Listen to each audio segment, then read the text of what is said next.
Can I ask that I really want to hear? I'm 61, so I don't have the hearing of a 35-year-old anymore, or even a 59-year-old anymore. So if you can wait till the microphone comes, and then we can all hear it. Thank you. Did everybody hear what that was? It was okay. It was a great suggestion. I'm so sorry. Yeah, so I'll just kind of recap real quick. So the question was whether or not we could pull together some resources or a group to help write letters and get them into the mail stream and out to our elected officials.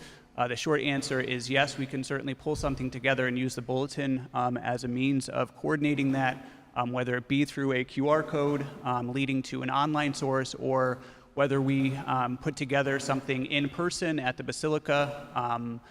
It was brought up previously. I mentioned Desiree had brought it up. I was thinking to wait until after the new elected officials were put into office for us to do that, but it's something that's certainly top of mind and something that we will work on getting into the bulletin and help the parish with, for sure. I want to also say we have the Catholic workers here who this is their life. This is,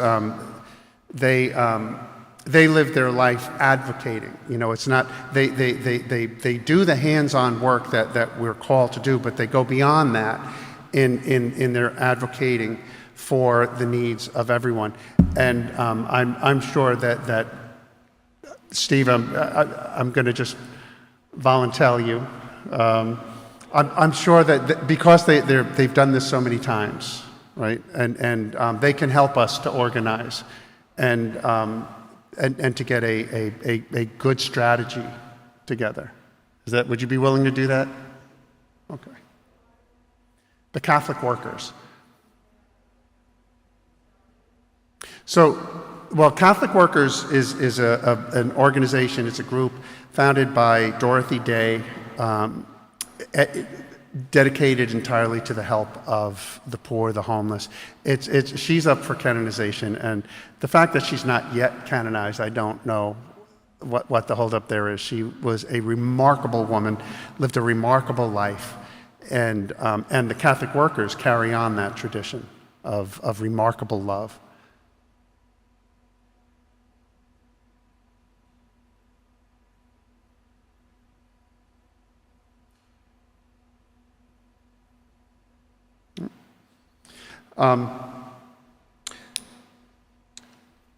So the last chapter kind of brings it home. The first 4 chapters, he talked about the history of the church, how the church was formed, what the church is about, how care for the neediest among us is not something ancillary. It's not an accident to the church. This is essential. Right? And the Catholic bishops in America in 1972 wrote a pastoral letter that said that social justice work is it's a constitutive part of preaching the gospel. Right? It's constitutive. That without that, we're not really preaching. That part it's an essential element.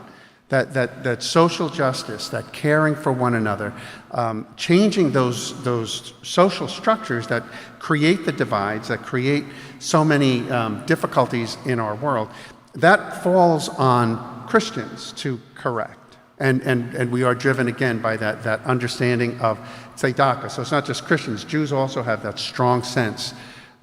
We get it from them. You know, we come from them. Jesus was formed deeply in his Jewish faith, and so that's all part of it.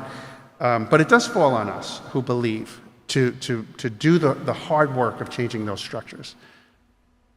And we do that through advocacy. We do that, and we're going to kind of break up and talk about different ways that we can do that, where we can take an active part in doing that. But we'll get there. Any other? So he calls us in the last chapter to that constant conversion. You know, I talked in the homily about the free will and how that free will is sometimes encumbered by things like political ideas. It encumbers our will. Habits encumber our will. Society, the way we were raised. How many times have you heard somebody say, well, I can't help it. That's the way I was raised. I was raised to think this way. You know, we hear that a lot. Those are certainly encumbrances to the freedom of our will, but they do not eradicate the freedom. We still have the capacity to rise above all of those things and actually choose the difficult and sometimes uncomfortable things that God calls us to. We can. So what I want to talk about today is how do we do that? What are some of the things that truncate or encumber the freedom of our will to follow God? What are some of those things? How do we overcome them? I'd like for you to talk about who are the neediest and the poorest among us. Who are the marginalized? Who are the ones that are most in need of the light of Christ shining through a loving hand reaching out to them? And then how do we do that? How do we get people, how do we help people to overcome all those hindrances that are there to doing that? And I want to break up into smaller groups because I think it's easier. I think we have OCIA. If you're OCIA, raise your hand. Okay. I'd like for you to go on your own and ask those questions.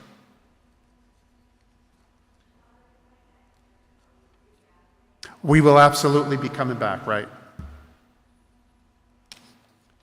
And then everybody else, if you could just get about 10 people, no more than 10 people, and come together and have somebody who will take notes and report. I think we should stay in here just so that it's easier to reassemble. And we're asking who are the neediest among us, and what are the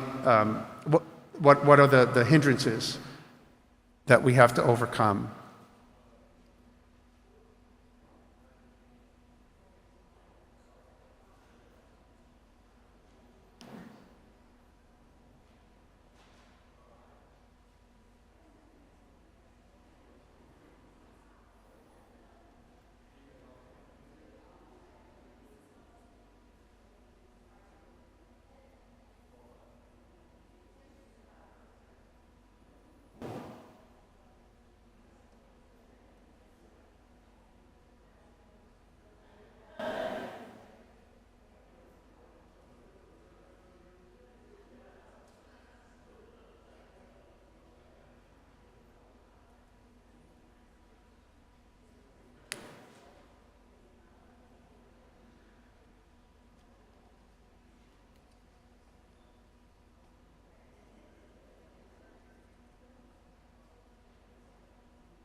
All right, can we come back together and kind of share some of our insights?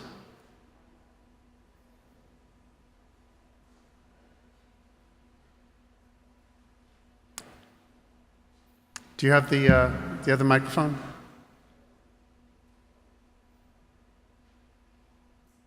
I was really encouraged when I walked around and listened to what everybody was talking about. It's all spot on, and actively trying to do something to make it better, make things better. Who would like to be first?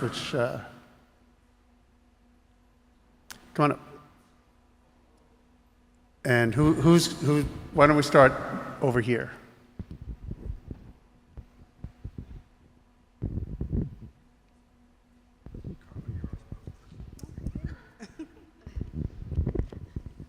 Okay, good morning, everyone.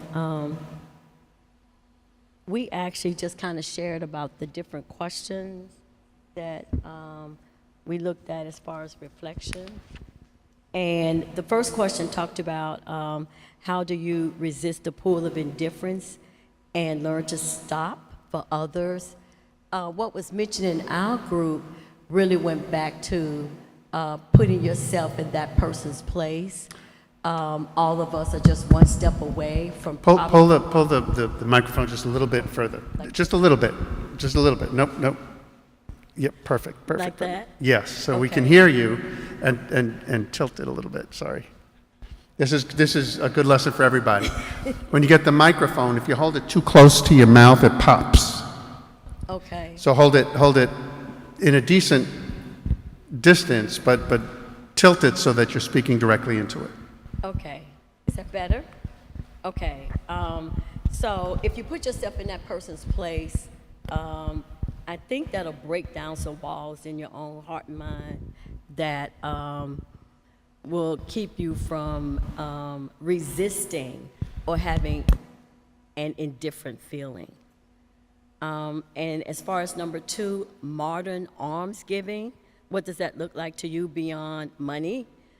I think this group came up with just listening. Lots of people are really just lonely, and they just need you to sit down and listen to their thoughts and listen to the things that they're going through and just give that ear of listening.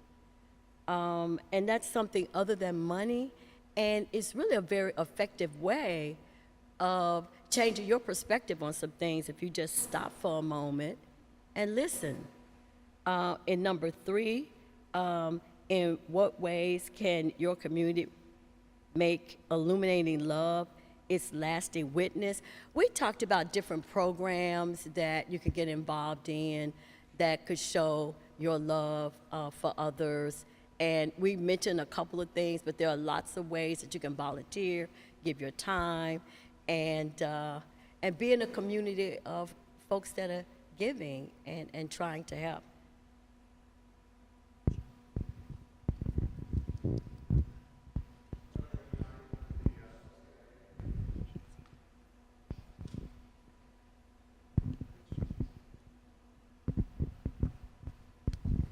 Thank you. Good morning. My name is Samantha, and I'm speaking on behalf of the OCIA group. So we kind of combined all 3 questions together, and our main question was, who are the neediest of us before we broke out into groups? And as a group, we said the least, the last, the lost, and the lonely. And so with that, that's people who suffer from homelessness, the elderly, the isolated, not having any family, mentally ill, traumatized people, people suffering with addiction, victims in and out of the church, and also those ostracized by the church, those that cannot take communion, whether that's divorced or LGBTQ+. And going into number 2, what does modern almsgiving look like for you beyond money? And that's how do we overcome the neediest, or how do we overcome ourselves to help and be of the church, which is be relatable, to the people that we're helping, volunteer, be empathetic and be human, whether that's looking people in the eyes, asking them how they are, giving more than money or finances, which is like giving ourselves and our consciousness and our hearts, which is ultimately love. And how do we do that? We do that by immersion in a safe way. So if people are uncomfortable with being around homeless people or mentally ill people, being of them and seeing the humility in everybody, and then being comfortable with being uncomfortable, finding a role model and imitate the action of that role model that you want to be. And then we were speaking with Father, and I wrote down the quote, "Show Jesus to other people is the goal, so that can they see them in you." And that's all. Thank you.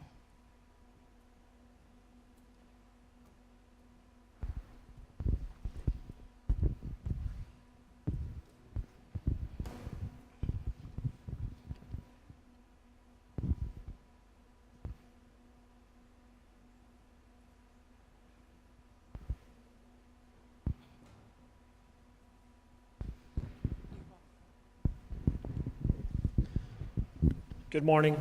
My name is Mike.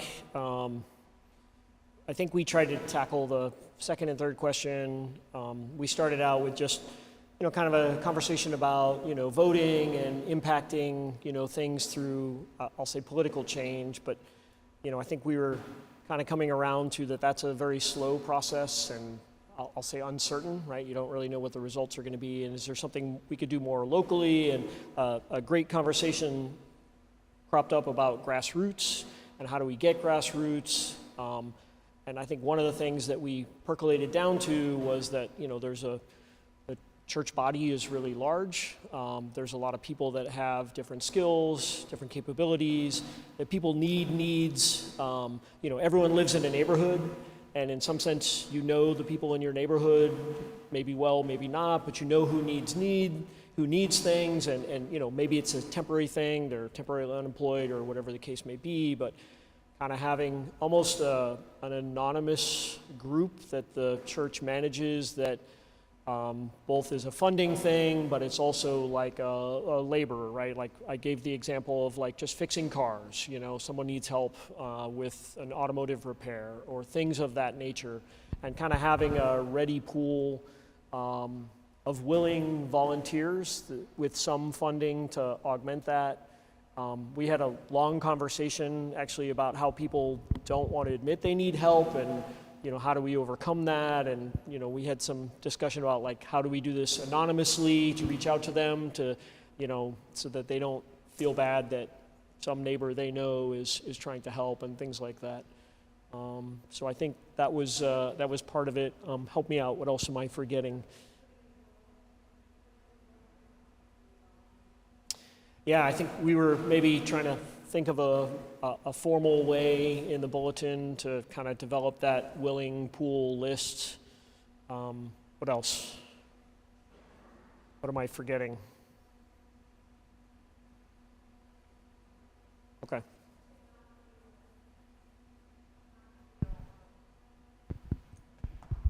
Not to feel that you can't make a difference. You can call the mayor's office if something.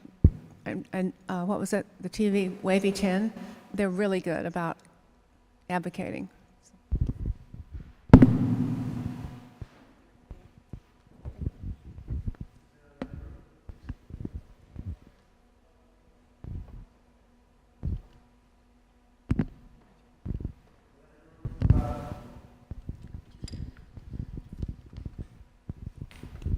Next time I'm sitting in the back. I think we pretty much focused on the hindrances. We talked about cases where people allow homeless or people who are in need to live in their homes, and we shared the problems with that. Loss of privacy, people taking advantage of the people in the house, and people not making an effort to improve their situation so they can live on their own. So we talked about that. We talked about the personal costs like our space, money, our routine, our privacy, and our time. And we talked about efforts to provide something, a building or a place to meet or housing or that kind of thing, and the attitude of people who say, not in my neighborhood. You know, they don't, they think it brings down the neighborhood. We talked about danger and being afraid of people, you know, that we help. That's a hindrance. And we talked about a hindrance of abuse, you know, from the people that are helped, how they take advantage of the situation, take advantage of the people, and it becomes, they didn't say a way of life, but, you know, we talked about them not making the effort to improve their situation. There was an example of somebody that had been on the street for like 20 years and how, you know, that person didn't want the help that the person was providing. You know, he wanted something else. He didn't want the food that was offered him. He wanted money. So that's what we kind of talked about.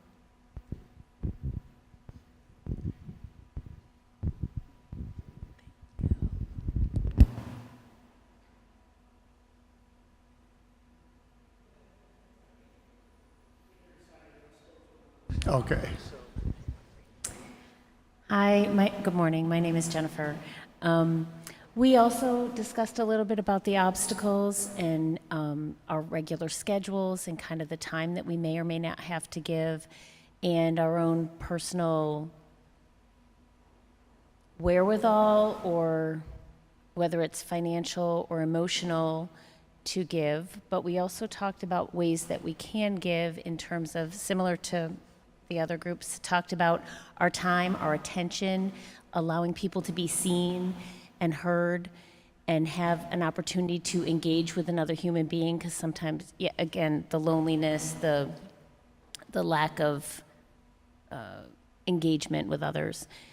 We also talked about a little bit about like just community and how does that all work? We couldn't come up with any solutions, as we all know. These are long-standing problems that more brilliant minds than maybe who are here have been negotiating and kind of banging their heads against the wall over for a long time. But safe spaces for us to feel where we as the helpers are safe to engage and outreach to, say, the homeless, especially when there's mental illness or addiction or other sort of inherently unpredictable problems that they may be encountering, so that we are safe to do that and we have additional people helping us to do that. We also talked about meal work and offering meals, and maybe offering meals less in a handout way and more in a family sit down eating way, where we kind of meet both needs, right? We're meeting both the sustenance physically, but also the relational aspect of it as well.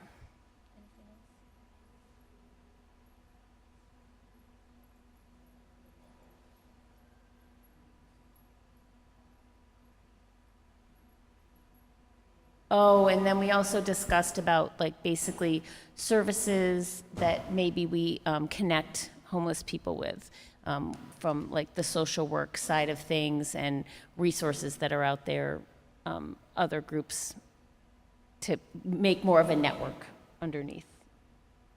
The lady here was saying maybe find retired folks who wouldn't mind doing pro bono social work here. And we were wondering how that could happen.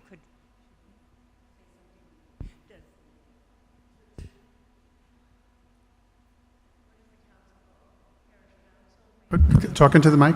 Oh, the parish council, maybe they could set up some kind of board or, mechanism where retired folks who wanted to help and contribute their talents could do so.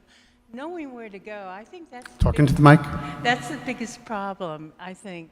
Knowing where to address what you want to help with. And if the church maybe more actively in the bulletin or, directed us. But Father, I think we're preaching to the choir too.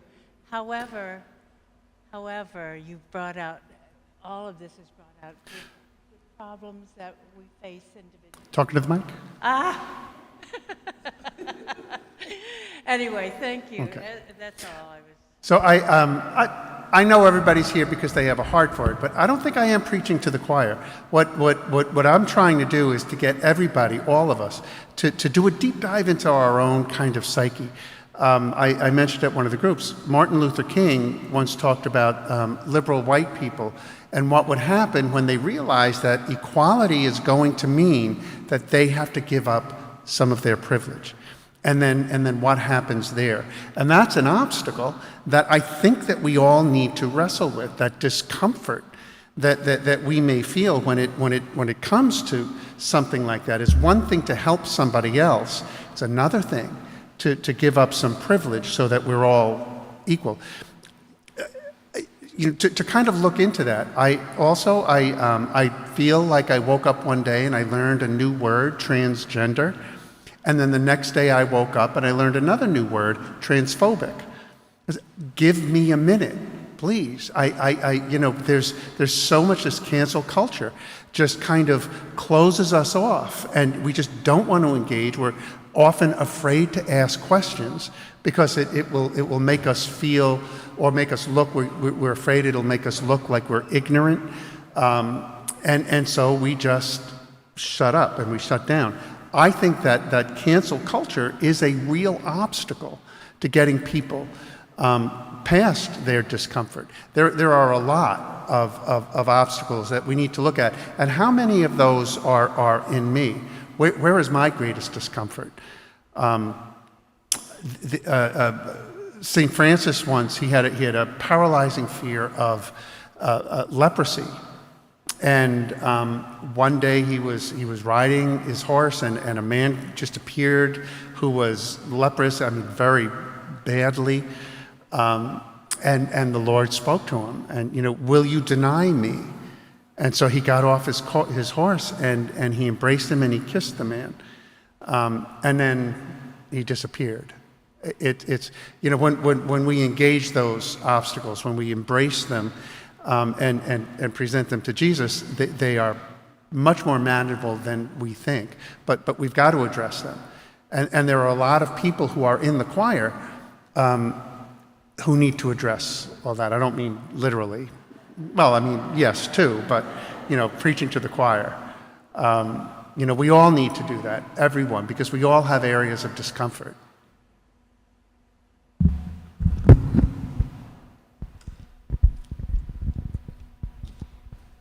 As we were talking, I was thinking about when we have the homeless group here in January, and I was talking to the people that organize it. I'm wondering if we could just give out a sheet of paper or something, and ask them if they could be helped, besides giving money, because we know everybody wants money, what would be the biggest thing that they could be helped with? I know one time, 2 years ago, when I was working with them, one guy needed his car fixed because that was how he made money. So I'm going to talk to that and see if we can do something. And we're going to ask you to come and pray with us, Father Jim. When the homeless come, if you can come pray with us. Maybe. Yeah, I was looking for members of that committee. I don't see anyone. Okay. So bring that to them, and that'd be one, because I won't remember. Yeah. Okay. Will you come and pray one night? Of course, yeah. Yeah, I always do.